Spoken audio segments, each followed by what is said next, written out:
बस जिंदगी की एक ही ख्वाहिश रह गई है कि मैं अपने बेटे की कमाई खा लूं। मेरा बेटा कमा करके लाया हो, मैं वो खा लूं। जिंदगी भर लोगों के जूठे बर्तन धो धो करके बच्चे को पाला है, एक बार मेरा बेटा खिलाए मुझे। वो इस आस में रही।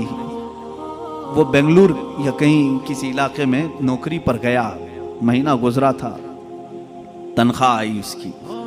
उसने कहा तनख्वाह संभाल कर, पहली तनख्वाह मैं अपनी माँ को लेके जाता हूँ।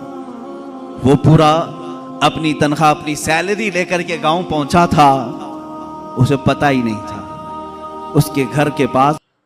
अस्सलामु अलैकुम वरहमतुल्लाहि वबरकातुहू। अज़ीज़ दोस्तों, आज हम अज़मत वालिदैन के बारे में एक बयान सुनने वाले हैं। यकीनन ये बयान आपको रुला देगा। अगर वीडियो को प्ले कर दिया है तो पूरी जानकारी लेकर के जाना, कहीं आप भी तो ये गलती नहीं कर रहे हैं। अल्लाह रब्बुल इज़्ज़त हम सब को अपने वालिदैन का फरमाबरदार बनाए। आइए वीडियो को प्ले करते हैं।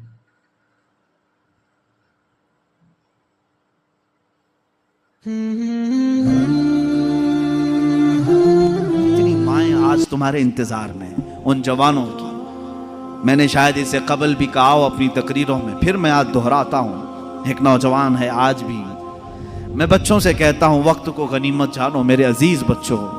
जो अल्लाह ने तुम्हें माँ बाप की दौलत से नवाजा है, ये दोबारा नहीं मिलते। एक बार इनका जनाजा निकल जाता है तो दुनिया में अंधेरा छा जाता है। फिर दोबारा बाप की जैसी कोई छत भी नहीं मिलती और माँ के जैसा कोई साया भी नहीं मिलता। ये याद रखना हमेशा। एक नौजवान को मैंने देखा था, वो बड़ा अय्याश तबीयत का था। माँ बेवा है, बहुत पहले ही शौहर का इंतकाल हो गया था। बच्चा सिर्फ 4 साल का था या छोटा सा था। जब से वो घरों के काम कर करके अपने बच्चे को पालती थी। जवान हुआ तो औबाशों की सोहबत में लग गया, बदमाशों की सोहबत में आ गया। माँ को अब इससे बड़ा धचका और क्या लगे। एक दिन आई थी मेरे पास रोते हुए, कहा गजब हो गया, जिंदगी ने पहले ही मेरे से शौहर की जुदाई, और मैंने ऐसे अय्याम काटे कि लोगों के जूठे बर्तन धोए, इस उम्मीद पर कि एक बेटा है जवानी में, ये जब पहुंचेगा तो मेरे बुढ़ापे का सहारा होगा। लेकिन मुफ्ती साहब ऐसा हो गया कि मेरा बेटा बदमाशों की सोहबत में चला गया। अब मेरा वो आखिरी सहारा भी खत्म है, मैं किसके पास जाऊंगा। वो गम के मारे इतना रोई थी। मैं जब भी आज याद करता हूँ उस खातून को तो मुझे तन्हाई में रोना आता है। मैं जितनी कोशिश हो सकी, मैं कोई बहुत बड़ा मुअस्सिर आदमी नहीं हूँ, एक छोटा तालिब इल्म। सोचा कि उस नौजवान बच्चे को बुलाऊं। उसके साथ मैंने थोड़ा वक्त गुजारा, उसे समझाया तेरी माँ की कदर और कीमत क्या है। वो एक बेवा है, एक बेवा है। वो 4 औरतों के साथ बैठने में शर्म करती है। क्या तू अपनी माँ के साथ वक्त नहीं बिताता? दुनिया में तेरे दोस्त होंगे, तुझे दोस्त छोड़ करके जाएं तो तुझे कितनी तकलीफ होती है। तू सोच अपनी माँ को, उसके तो कोई दोस्त नहीं, और उसका बेटा भी उसको रात अकेला छोड़कर जाता है। वो रोया मेरे पास, कहा कि हजरत मैं वादा करता हूं अपनी माँ के लिए मैं काम करूंगा। मैंने समझाया। दूसरे दिन कहा मैं नौकरी के लिए तलाश में चलता हूं। मुझे वो बात आज भी याद है, तकरीबन 6-7 साल हो गए होंगे। वो नौजवान है अभी भी, वो सुनता भी होगा। उसने कहा अम्मा से मैं कहता हूं मैं नौकरी करता हूं। माँ उस दिन बड़ी खुश हुई, कहा हजरत आपने मेरे बच्चे को सीधे रास्ते पर लाने में बड़ी मेरी मदद की है। बस जिंदगी की एक ही ख्वाहिश रह गई है कि मैं अपने बेटे की कमाई खा लूं। मेरा बेटा कमा करके लाया हो, मैं वो खा लूं। जिंदगी भर लोगों के जूठे बर्तन धो धो करके बच्चे को पाला है, एक बार मेरा बेटा खिलाए मुझे। वो इस आस में रही। वो बेंगलुरु या कहीं किसी इलाके में नौकरी पर गया, महीना गुजरा था, तनख्वाह आई उसकी। उसने कहा तनख्वाह संभाल कर, पहली तनख्वाह मैं अपनी माँ को लेके जाता हूँ। वो पूरा अपनी तनख्वाह, अपनी सैलरी लेकर के गांव पहुंचा था।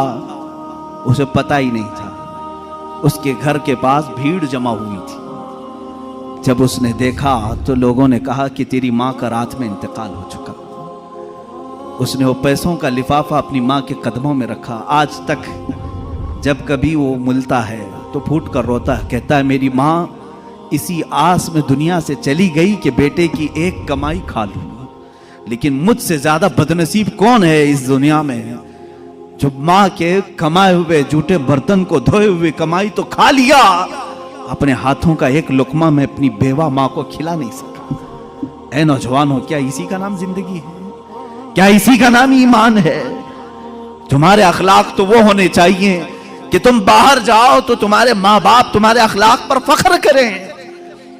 तुम्हारी एक एक कमाई के लिए वो आज भी इंतजार में है। एक बात याद रखना, माँ बाप लालची नहीं है तुम्हारे, लेकिन सिर्फ उनकी ख्वाहिश ये होती है कि बेटा अपने पैरों पर खड़ा हो जाए। जब मुर्गी अपने चूजों को खुद खाते हुए देखती है तो खुश हो जाती है। पहले चोंच से दाने तोड़ तोड़ के खिलाती रहती है, लेकिन जब बच्चे खाने के लायक हो जाते हैं तो खुश होती है। क्या तुम्हारे माँ बाप को इतनी भी खुशी नहीं देना चाहते हो? आज इतना भी उन्हें सुकून नहीं देना चाहते? अजीज़ दोस्तों, अगर आपके वालिदैन इस दुनिया में बाहयात हैं तो उनकी अहमियत को समझो, उनकी इज़्ज़त करो, उनकी कद्र करो। अल्लाह रब्बुल इज़्ज़त की बारगाह में दुआ है, मौला करीम हम सब को अपने वालिदैन की इज़्ज़त करने की तौफीक अता फरमाए।